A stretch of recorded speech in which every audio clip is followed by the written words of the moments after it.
Maharashtra today 24 news सत्य परिस्थितीचा सविस्तर आढावा।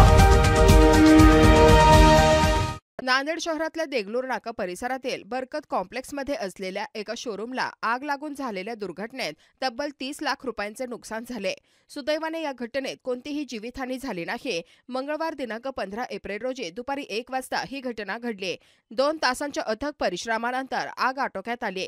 देगलूर नाका येथे बरकत कॉम्प्लेक्समध्ये कूल अँड मार्केटिंग हे शोरूम आहे। सन 2021 पासून सुरू झालेल्या या शोरूममधून विविध कंपन्यांचे कूलर, वॉशिंग मशीन व अन्य इलेक्ट्रॉनिक साहित्यांची विक्री होते। एकूण 3 मजल्यांवर हे शोरूम आहे। दुपारी 1 वाजेच्या दरम्यान दुसऱ्या मजल्याला आग लागल्याचे लक्षात आल्यानंतर येथील कर्मचारी व लगतच्या दुकानातील व्यापाऱ्यांनी मोठ्या शर्थीने पहिल्या मजल्यावरील साहित्य बाहेर काढण्यात यश मिळवले।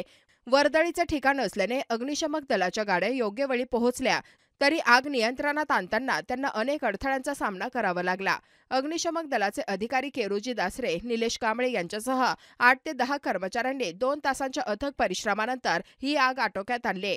5 बंबांद्वारे आगीवर नियंत्रण मिळवण्यात आले। आगीनंतर या परिसरात मोठा जमाव जमला होता। दुकानाचे मालक इक्बाल अहमद खान व त्यांचे नातेवाईकही तेथे उपस्थित होते।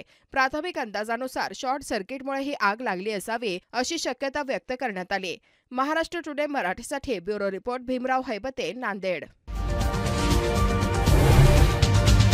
आजच महाराष्ट्र टुडे 24 न्यूजला सबस्क्राइब करा आणि सत्य परिस्थितीचा सविस्तर आढावा पहा।